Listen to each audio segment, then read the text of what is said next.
Mesdames, Messieurs, les jurys, je suis là aujourd'hui en ayant le sentiment que les interventions précédentes ne vont pas laisser de marge. J'ose espérer en me regardant à travers vous que la nuit ne glacera pas de glace, car c'est de miroirs que nous allons parler. De miroirs, cet objet mystérieux, anodin, que l'on retrouve essentiellement dans les salles de bain, dans les chambres à coucher, dans les salons ou même dans les toilettes pour les plus narcissiques. Quel appartement, quelle maison ne se va pas aujourd'hui posséder un miroir? Se voir, se regarder en long, en large, en travers dans ce miroir. Un objet quotidien qui passait presque inaperçu, mais un objet d'une si grande importance qui allait jusqu'à captiver les philosophes grecs, les humanistes de la Renaissance, mais aussi la littérature, la peinture et même en état physique. Sans oublier nous les femmes. Un rendez-vous au restaurant face à un rendez-vous galant, nous prétextons tous à aller nous recoudre le nez. En d'autres termes, je vais voir si l'homme en face de moi ne m'a pas fait coller mon mascara.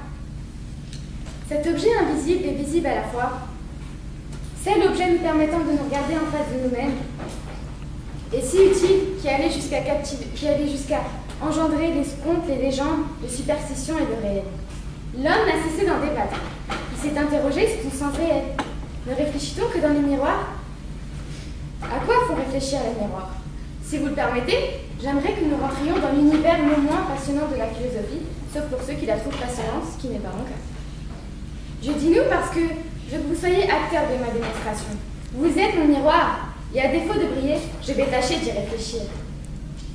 Oui, je m'adresse à vous, le cœur lourd, car le miroir est en déclin. Autrefois, sous l'inspiration des plus illustres écrivains, aujourd'hui il est représenté au rang d'un simple objet, outil de la vanité humaine. Nous connaissons tous le célèbre conte de Grimm de Blanche-Neige et les Sept Nains et la célèbre scène de « Miroir, miroir, mon beau miroir, dis-moi qui est la plus belle ». Symbole de vérité sur la beauté, il engendre chez la marâtre le meurtre. Aujourd'hui, face à tous les critères de beauté, il en faudrait des bûcherons qui iraient flinguer des bigots soi-disant belles. En commençant par cette maudite Scarlett Johansson, canon de la beauté actuelle. Il a donc fallu chercher un responsable à ce déclin. Certains philosophes ont pointé l'agent féministe du miroir pour toutes. En effet, le miroir, objet de lutte, renvoie à la femme, au désir et à la beauté. Comme le dirait si bien Schopenhauer, les femmes sont comme des miroirs.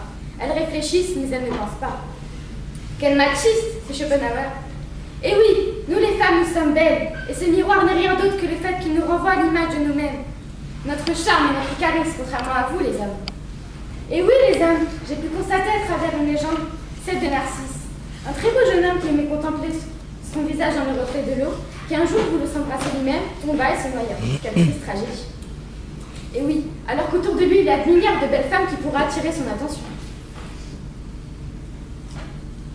Ainsi, les hommes se prétendent beaux sans se contempler de leur reflet dans le miroir. Il ferait bien de réfléchir et de se regarder dans un miroir pour voir ce que leur reflet pourrait leur donner. Plutôt que de trouver un responsable à la case de ce miroir qui nous vaudrait surtout 7 ans de malheur, j'ai voulu reformuler la question par « à quoi font réfléchir les miroirs ?»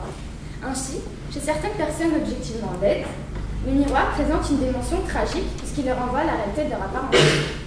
Je me renvoie à vous, les hommes. Face à cette réalité parfois cruelle que nous donne notre reflet, certaines personnes peuvent s'en voir en amuser. Prenons tous l'exemple d'un joueur de foot, Cristiano Ronaldo, qui peut se voir si beau dans un miroir en ayant les moyens de passer par la chirurgie esthétique. Hélas, face à ces miroirs, nous réalisons ce que le temps fait de chacun d'entre nous. Il nous rapproche de la mort, et oui, même s'il permet en nous de se poser en face de soi-même et de se voir réellement. Dans cette perspective que le miroir est bien plus qu'un objet, c'est un symbole, des rides qui viennent, des marques de joie et de tristesse, et même de poids pour nous les femmes que nous traversons tout au long de notre vie. Nous l'exposons ainsi aux autres et à la société entière. Malgré cela, nous restons toujours aussi charmantes, n'est-ce pas? Si comme Descartes le dit, penser c'est exister, alors réfléchir dans un miroir, c'est exister à travers les autres. Lorsque j'ai compris cela, je me suis dit que même l'aveugle réfléchit dans un miroir. Même s'il ne se voit pas, il sait qu'il est vu. Pour finir, je pense surtout que l'autarcie ne réussit à personne, et encore moins à une star de télé-réalité Kim Kardashian qui ne brillerait jamais sans les autres.